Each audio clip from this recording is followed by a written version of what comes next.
A group of young misfits called the Goonies discover an ancient map and set out on an adventure to find a legendary pirate's long-lost treasure.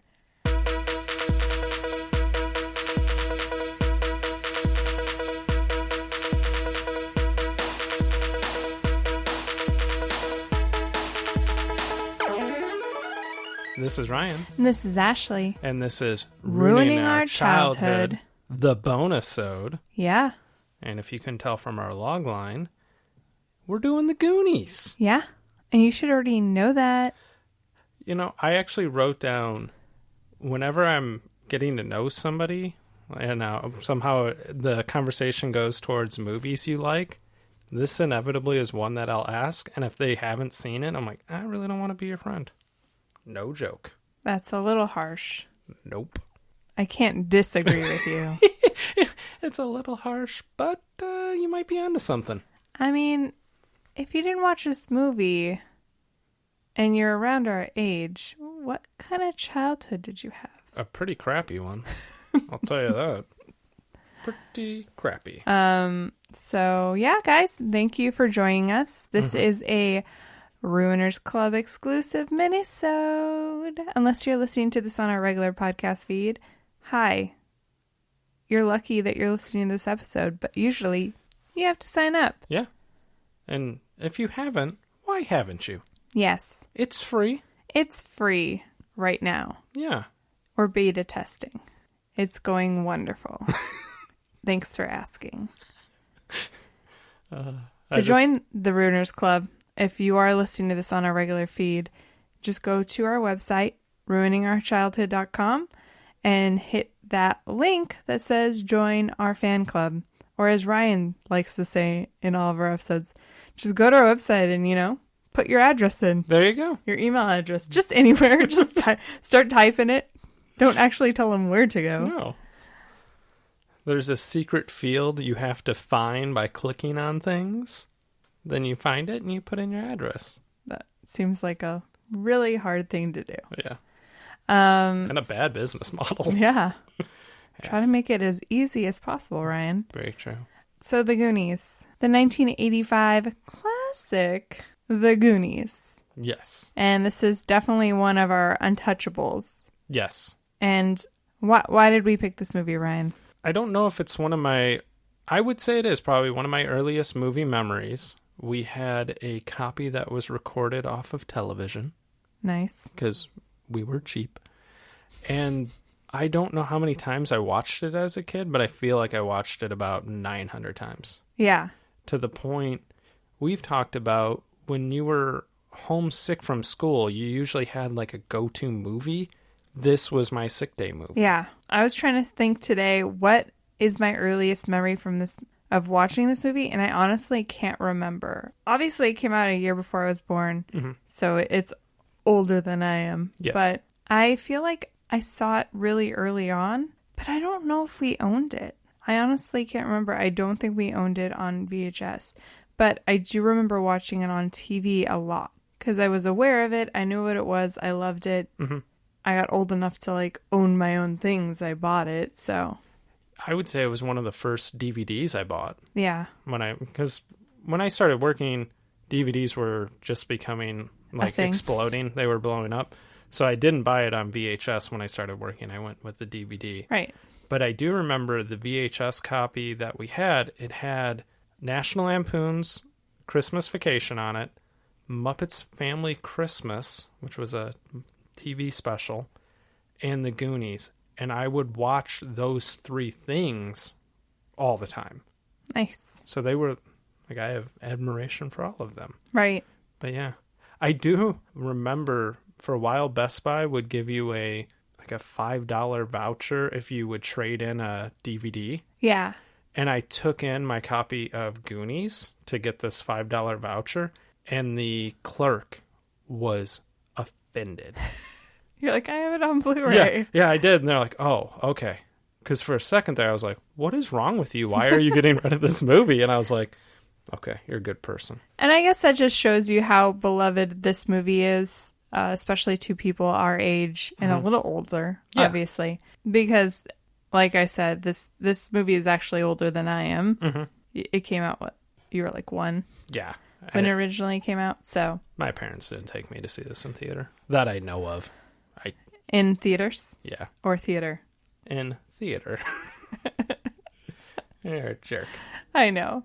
So I guess we can transition into why we think this movie resonates with so many people. And why do you think? The fact that it's a group of friends who, they're younger. You know, we all had our little group of friends we hung out with when we were kids. And they're searching for a pirate treasure. Yes. Like, when you're kids, you play pirates and stuff like that. So it was like, they were us. And I would have loved to have gone on like a legit Indiana Jones style. You got to solve these little puzzles. And I don't know. It was just, it's everything I wanted from my childhood. Yeah. It definitely was something that I felt like, yeah, I want to go on an adventure, and so amazing. And then it kind of fits in that mold of kids besting adults. Yes. And adult villains, which kind of goes hand in hand with like Home Alone, which ironically, I didn't know until this day. I don't know if you knew this, that Chris Columbus wrote this. How did I not know that? I always thought Spielberg wrote it, but He did this story, but the screenplay was written by Chris Columbus. Yeah. Who directed, for anybody that doesn't know, he directed Home Alone 2. Some would say the better Home Alone. That's just you. You're and the first 2 Harry Potters, correct? Yes. So a lot of movies from our childhood that resonate with us still. Yeah. And the other thing that I think's kind of lost is, or at least I think it's lost on some people, is they're a group of outcast, kind of nerdy kids. You can tell they're not the popular kids at school. Like, obviously there's a jock who picks on them and stuff. So it's like, that's relatable. I'm sure not all of us were the cool kids. I also feel like they don't ever explicitly say it, but they come from like the poorer side of town, I would say. I mean, the only time they really mention it is with Troy and his dad talk about how rich they are, like douchebags. Yes. But their houses look nice, but they are a little older, and they're going to demolish them to make a golf course for their country club, which is just the world we live in, right? Honestly, I didn't know this until a few years ago. There was a golf course right behind the house my dad grew up in, and they had tore down the projects. Oh, wow. The projects were behind his house. They tore those down and put in a golf course. That's about right. Yep. So I'm like, that's what they're trying to do to these people. Although they didn't live in the projects, but maybe in Astoria it was the older part of town. Exactly. So yeah. It definitely, his dad is a museum curator, probably doesn't make tons of money. No. And I don't know what anybody else's dad does. Mouth's dad's a plumber. I don't think they mention anybody else's parents, what they do. It's just a really well done movie. When we rewatched it, I don't think we necessarily had to rewatch it today to even talk about it because we've seen it so many times, but it's always nice to watch. It's like a blanket, like a warm, what's the word I'm looking for? It's comforting. It's comforting. Yeah. What am I thinking of, guys? I can't think of the phrase. But it's a movie, I would say me and you've watched it on average once a year. At least. You know, we went and saw it in theaters a couple years ago. They were doing a special showing on like a Saturday, and we went and saw it. Yeah, and we learned some new things from that movie because of that showing. Before the movie, they were showing music videos and like little short behind the scenes stuff, and I'd never seen the Cyndi Lauper music video. Yeah. And it had a bunch of wrestling. Had Roddy Piper. Yeah. And I had learned today that the actor that plays Sloth was a football player. He was college teammates with another pro wrestler, Paul Orndorff. Oh, okay. Who he was Roddy Piper's tag team partner at WrestleMania 1. They wrestled Hulk Hogan. I was like, holy crap, small world. Yeah. But yeah, when we went and saw it, I was like, I never knew all these wrestlers were in this music video. This is the best. Yeah. No. It's a good song. It is. It takes me back. I know I've said it, a couple times in the podcast that when you watch a movie so much, like the music, even just the score takes you back. Any sort of theme song, I felt like I was like 10 again. Yeah. Just that opening scene where one of the Fratellis is escaping from jail. Yeah. The music that is playing, I instantly went back to being a 5-year-old sitting on the floor watching this. Yeah, because that's like the music they play throughout the movie, almost like there's a reoccurring theme. Mm-hmm. So I guess we can just move on to any plot points you want to talk about, any great moments you like. Like I said, we talked about when you're kids, you go on your imaginary treasure hunts. I'm like, these kids are actually going on a real one. But the one thing I do wonder is they come across Chester Copperpot. Yeah. Who was this guy, treasure hunter before them that he disappeared. An Indiana Jones type, maybe. Yeah. And they find his wallet and they open it up and he has a Lou Gehrig baseball card. And I wonder what the value of that baseball card is. In 1985 or now? Even now. Or even Probably 1985. I wonder if they would have just went into a card shop and like, I'll give you this. Like, how much money would they have gotten? That's almost like a plot hole in the sense that they could have turned around. Yeah. The movie would be over. They're like, Lou Gehrig, this is rare, guys. Let's go ahead and head out. We're going to go over to Tony's card shop. I'm sure we can save all of our houses. We're going to be fine. The part at the beginning during the cop car chase, and you're kind of getting an introduction to each character of the group of the Goonies, and Mouth is helping his dad with plumbing, and he's like, turn off the TV, son, I can't hear myself think. So he turns it off, but he hears the cop cars again because he's watching a show where there's a cop car chase, and he hits the TV and then just shrugs, and it reminded me of in Home Alone when Kevin just shrugs. What part was it? It's just like a kid thing to do, like, oh, I could be in danger or something crazy's happening. Oh, well, I'm not going to look into it. I was like, Yeah. I'm trying to think of what part it was. Was it? I don't know. I'll have to think about it or look it up. In Home Alone 2, when Rob Schneider delivers his boxer shorts, and he was like, no gum? Okay. And he shrugs. But yeah. No, that's totally that moment. Yeah. Yeah. Did you have anything else you wanted to talk about? Just another kind of plot hole is I do wonder if Chunk's parents sue the city for the sheriff totally blowing him off when he calls in to report the Fratellis. I mean, if they wanted to. Yeah. Because even he does it at the end of the movie again. Yeah, and he's like telling stories again. Yeah. Then 2 seconds later, they see the pirate ship float on by. Worst sheriff Which I'm ever. just like, who in that group of people that are witnessing that are just slowly backing away going, I got a speedboat in the marina. I'm chasing after that. Yeah. I would totally do that. I would have. That pirate ship, I would say, like, kind of opened, not a fascination, but like a little fandom for me. Yeah. With pirates. Like, I love Pirates of the Caribbean. When I was kids, there was a bunch of pirate Lego sets that I always wanted. Like, they always looked so fun to me. Yeah. I loved Hook. Yes. You know? Even though it's not like completely centered around pirates. No. But I like the treasure aspect more. Mm-hmm. I do love pirates though. But anyway. I don't know what else to talk about. This movie's good at the end. What was your favorite and funniest moment? One of my favorite lines is Martha Plimpton, who plays Steph. They'd just gotten basically past their first booby trap, which is the big stones falling down. And they're in this little, like, hole, I guess, or a little cave. Yeah. And Brand, Josh Brolin's character, starts moving the rock. And she's like, Brand, God put that rock there for a purpose, and I'm not so sure you should move it. And the minute he moves it, a bunch of bats come out. But I just love the way she said that. God. How about you? It's funny because that is a moment that, like, we can almost do the line with her. For me, I love the scene where Mikey and Bran are going to have to move. So their mom, who, like, has an injured arm, brings home a lady to help them. Yeah. And she only speaks Spanish. So she asks Mouth to translate. And Corey Feldman is just scaring the living shit out of this lady, Rosita, telling her, like, the order in which the drugs are in the dresser. Which doesn't make sense because she's there to help them pack up the house. Yes. And he's telling her, like, where don't to pack them. where to put the drugs in the dresser. Yeah.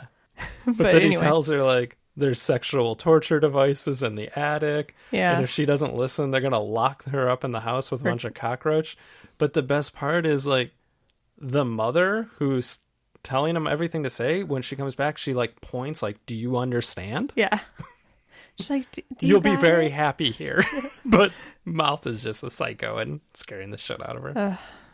I love that part. Yeah. And when Chunk breaks the penis off the statue at the beginning of the movie, and Mikey's just like, that's my mom's most favorite piece. And then when he glues the penis back on, he glues it on upside down, and Josh Brolin's like, that's not how it goes, you idiot. If that's how we were made, we'd all pee in our faces. And then Chunk's like, looks fine to me. And I'm like, what's going on downstairs, Chunk? Chunk, are your testicles above your penis? Oh, God. There's so many just good lines, and they deliver them so naturally sometimes that I'm just amazed. I'm amazed at the caliber of acting from these group of children. Yeah. Versus some other 80s movies that we've watched and where the kids are just yelling their lines. Yes. Yes. And I'm like, where did you get this kid? They suck. They are terrible.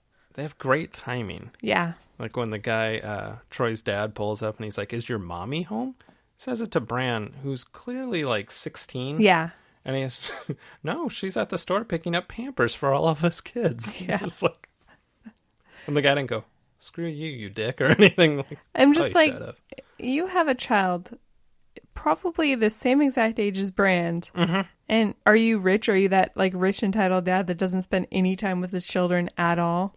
You think all kids are In diapers? 4? Yeah. Good times. Yeah. I also, one of my favorite parts too is when Dada, they're at the ship. It's towards the end of the movie. And he starts just yelling and venting about like people up there. They don't like my inventions. And I work for months and months on these inventions. And I just love it because I was like, you're so angry.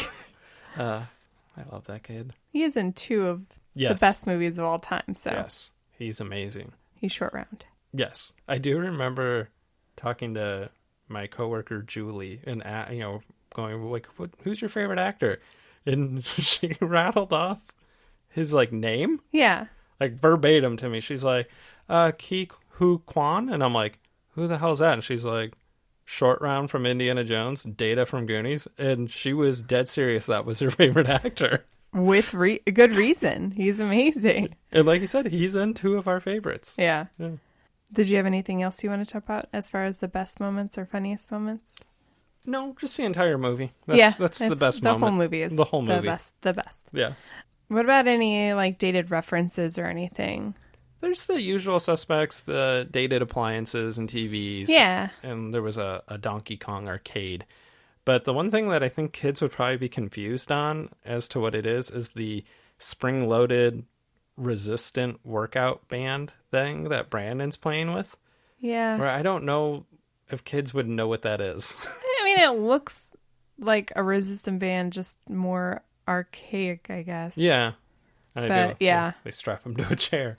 They made some references to like Michael Jackson, which obviously is timeless in a way, as a timeless reference to me, because you should know who he is. Also, Mouth is wearing a Purple Rain t-shirt. Yeah.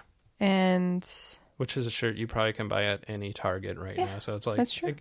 Was it a good selection on the let's reference Michael Jackson and have a guy wear a Prince shirt? Like, it's not wearing some one-hit wonders t-shirt. And then Andy, when she's playing the skeleton piano, which is one of the parts I love the most as a kid, because it was scary. Yeah. Was that she said, "I'm not Liberace," you know? Yeah. And I don't know if I got that reference when I was a kid because I didn't really know who Liberace was. I had no clue. Honestly, that was about it. Yeah. No, like it's the appliances you would expect in a movie from 1985, and kids are wearing cool t-shirts. Yeah. Yeah. It helps with the timeless factor though, because they're not attached to any sort of device, or they're watching TV. They're watching MTV, which is Probably not something kids do these days. They'll probably just put it on YouTube. True that. I was just thinking of our conversation with our nephews yesterday when I was like, oh, what TV show are you watching? We're not actually watching a TV show. We're watching YouTube. I was like, oh, I'm sorry. Yeah. So, yeah. The only other thing I wanted to talk about was when I was a kid and it kind of bothered me. I felt like Brand looked so much older than Mikey and everybody else. Mm-hmm. And he really wasn't, actually. But, like, the actor, I just thought it was weird. He didn't have any friends his own age. Kind of. Yeah. He hung out with his little brother's friends. Yeah. Which I found a little like, oh, that's sad. But is it because he is a Goonie? Is that why? That could be. My brother hung out with some of my friends growing up. Yeah. Yeah. He did have his own friends, too. Yeah. But are you talking about your middle brother? No, my oldest brother. Oh, okay. Because we had that similar age. Yeah, because I was going to say, like, your middle brother is like, there's a year difference. Yeah. No, and also, when I was younger and, like, the age of the Goonies, they wanted to hang out with my older brothers because they were the older brothers. That's true. You know, and they were cool. They were good at sports. Maybe it's different because I'm a female and my brother's a male. Like, my brother didn't want to hang out with a bunch of preteen girls. Go Fair figure. enough. We tried to hang out with him, though, and his friends. All the time. He is a cool guy. Yeah. Anything else? No. Want to This is move on? riveting stuff, guys. You want to move on and hand out some awards? Yes, go ahead.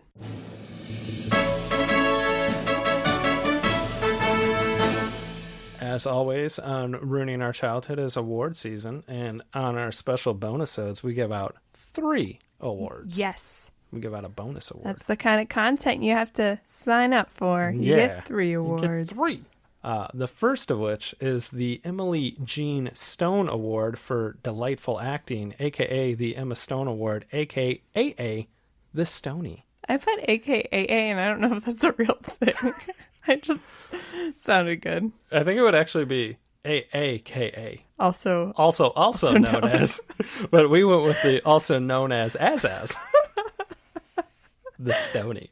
You're supposed to ask me. Yeah, who did you give your award to? I gave mine to Sean Astin. Okay. And this is definitely one of those movies where I could have given it to numerous people. Yeah. I always loved Mikey.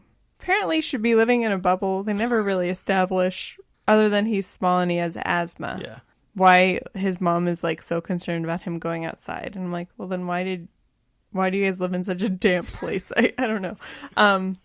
But he's the leader. Yeah. Even though he's the younger brother, he's the definite leader. He's the one that wants to go on this quest. Mm-hmm. He wants to save his neighborhood and his friends. And he gives the most passionate speeches. Yes, he does. So I loved him. I thought he was just adorable when I was a kid. Mm-hmm.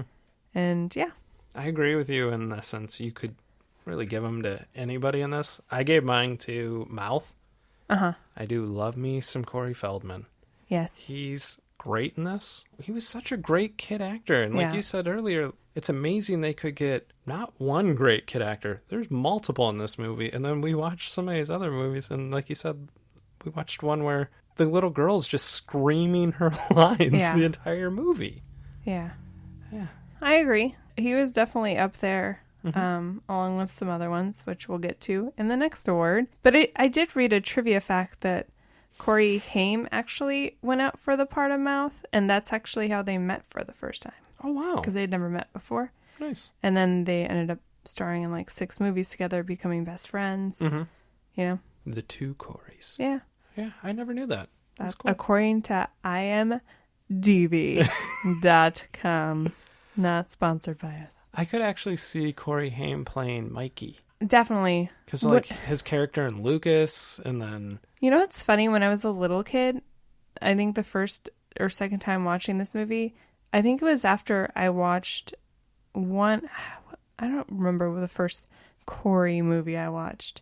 But it was after watching that, and I thought it was him. Yeah. I just, in my head, because he does... I will say a young Sean Astin does look like he... very similar to Corey Haim. Mm-hmm. Then as I got older, I was like, nope, that's a totally different person. Yeah. No, I could see that. Yeah. Yeah. Do you want to move on? Yes. The next award is the Scene Stealing Award, aka the Stanley Tucci, aka just basically a second runner-up to the Emily Jean Stone Award. Who'd you give yours to? I gave mine to Martha Plimpton as Steph because I felt like she was a great straight man. Yes. But also, like you pointed out, she gets some good zingers in there. I like when she tells Andy to keep her eyes open next time she kisses Bran because it's going to be a totally different experience because she kissed Mikey and didn't know it. But then also I love at the end of the movie, they're trying to escape from the Fratellis and she runs by Mama Fratelli and just points to the air. When she looks up, she punches her. Yeah. It's freaking awesome.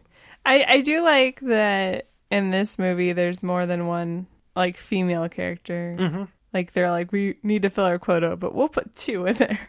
Yeah. And she was definitely the funnier of the 2. Yeah. Andy has a little bit of anxiety and she's going through a lot of the teenager things. Being the damsel in distress a lot. Yeah. I gave mine to Jeff Cohen as Chunk because I feel like this movie would be nothing without him.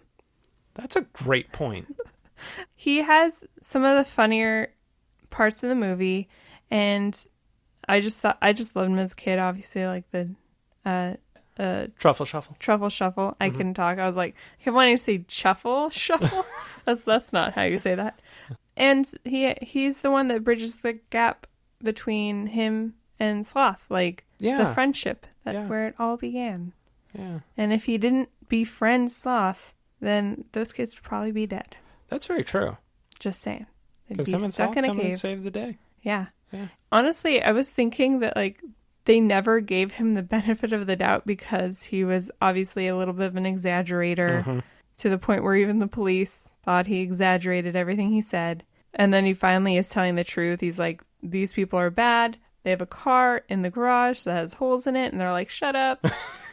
And then he even like somehow almost befriends the Fratellis enough to not die. Yeah. Which, I mean, they killed an FBI agent. I don't think they have any qualms about killing children.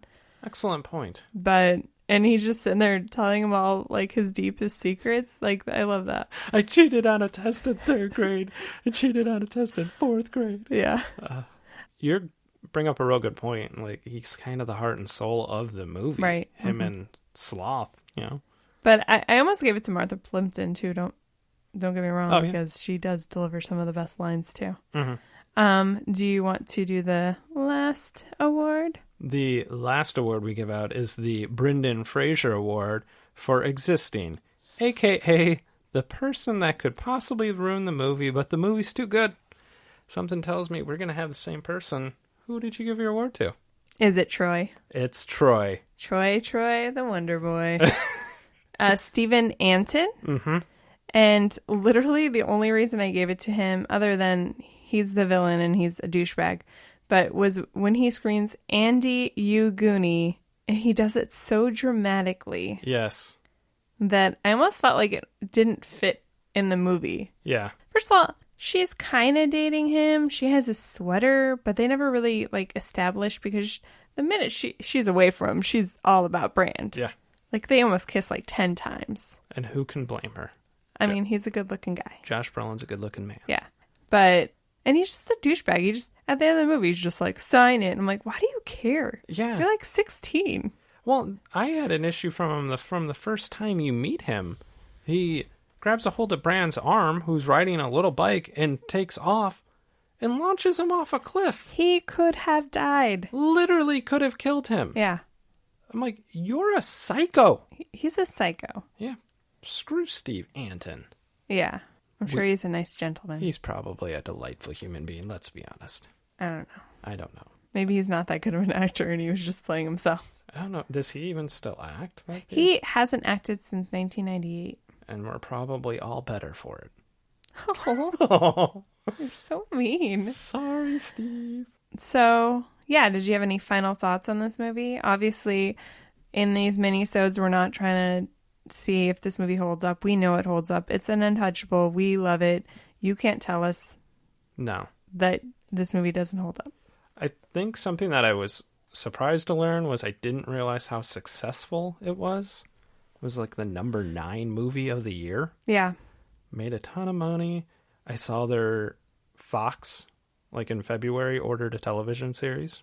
I was reading an article just now about how there's always been this, like, when are they going to make a sequel? When are they going to make a sequel? Mm-hmm. And I think similar to Indiana Jones, I think it's like too late.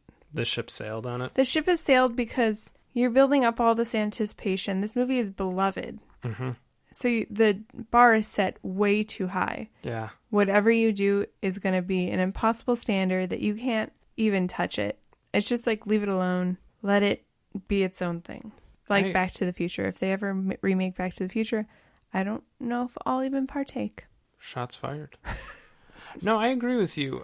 At some point when the movie's 35 years old, yeah, your window for making a sequel is pretty much closed. Yeah.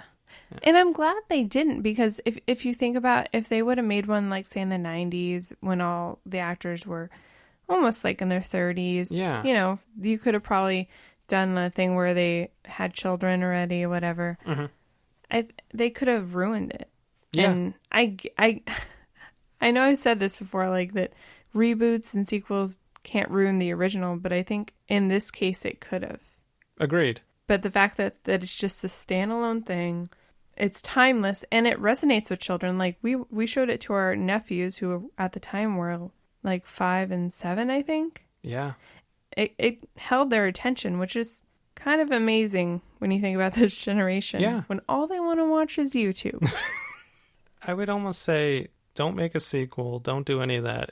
It has a legacy that lives on.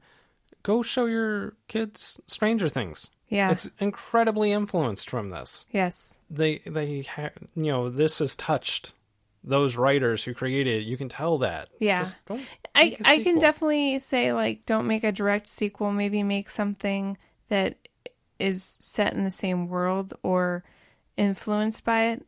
I'd be down for anything with, like, Treasure Hunt. I watched that Outer Banks show that was on Netflix. Mm-hmm. It's not really anything like this, but it has treasure. It's got treasure. Yeah. But it's interesting because of that factor. Yeah. I also think what really benefits this movie is the fact that they used minimal CGI. Yes. And they made impressive sets. Yeah, they made a full-size pirate ship. Yeah. There's 2 instances that I can think of where there's some you see CGI. Some green screen. Yeah. But they're real brief. Exactly. Like, I feel like now we're in a good place with CGI where it doesn't look crappy. But there was about a 20-year period where when you go back and watch this stuff, it doesn't hold up. And it really hurts the movies. I think if even movies that come out like 5 years ago, like in 15 years ago, I don't know what our technology is going to be for movies, but I feel like we're going to watch it. And if it's got too much CGI, we're going to be like cringing because it's going to take you out. But like sets. Yes. Sets never go out of style. No. I think like they always look really well. They age well. Yeah. No, That's just my opinion. I totally agree with you. I love a good set. Yeah.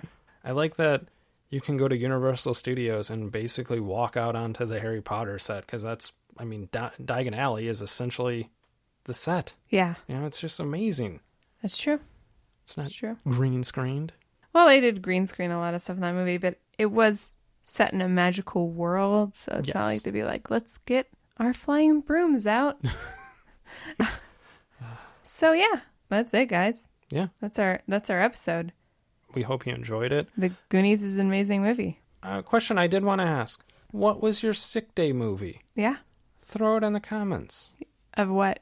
Of our post.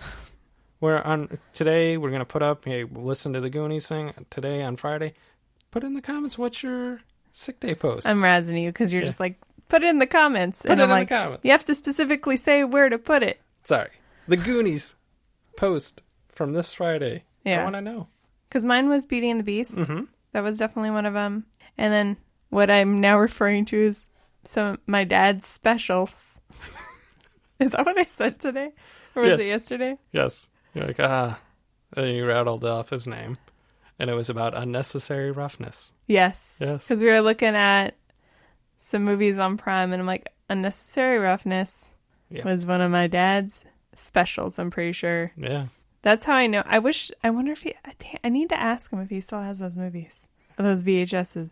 I hope. Because there was a point where we didn't have a lot of DVDs, or we didn't have any DVDs. This is pre-DVDs. We didn't have a lot of movies on VHS other than some Disney movies. And he had recorded so many off TV and cable. And if I was bored and there was nothing on TV, I'd pop one of those movies in. So... Were you guys the type when you would get the free HBO weekend, you would just go look and see what was going to be on and record the movies? Probably. I don't know. I was totally that way. I lived for HBO weekend. I was like, oh my God, I'm recording this. The thing I remember about VCRs and recording was on Thursdays, I had volleyball practice later in the night and I'd have to record Friends. And that was always fun. I mean, it seems so archaic now. Yeah. We were talking yesterday about a TV show, and I was like, oh, I don't know how. Oh, Alias. Yeah. And I was like, oh, it seems like this would have been right up my alley. I don't know why I didn't watch it. And you're like, you took a cheap shot at me, and because it was a female lead, so that's why I didn't watch it. And I was like, well, I had a job. That's true. Maybe I was watching something else at that time that was up against it. And back then, you had to record it with a VCR. There was no DVR. Or you just had to make a choice. You had to be like, do I want to watch Friends or whatever else was on Thursdays? I have no clue. I don't know. Yeah. Who knows what ABC was showing? All I know is NBC was showing Friends. Damn ABCs were for Fridays. Everybody knows that. Damn straight. Boy Meets World, folks. Yeah. But anyway, guys, thanks for listening to our special minisode and for joining the Ruiners Club. You guys are amazing. We love you. And answer that question. What was your sick time movie? Or did you do something else? Because I also like to take out the old Nintendo. Oh. Even when I was like 17 and we had the PlayStation, I'd still take out the Nintendo and play Super Mario Brothers. That was my sick time ritual. So let us know what yours is, and we'll probably read them on the next episode. Ooh, we should totally do that. Yeah. Yeah. Okay. Okay. Okay, bye. Bye.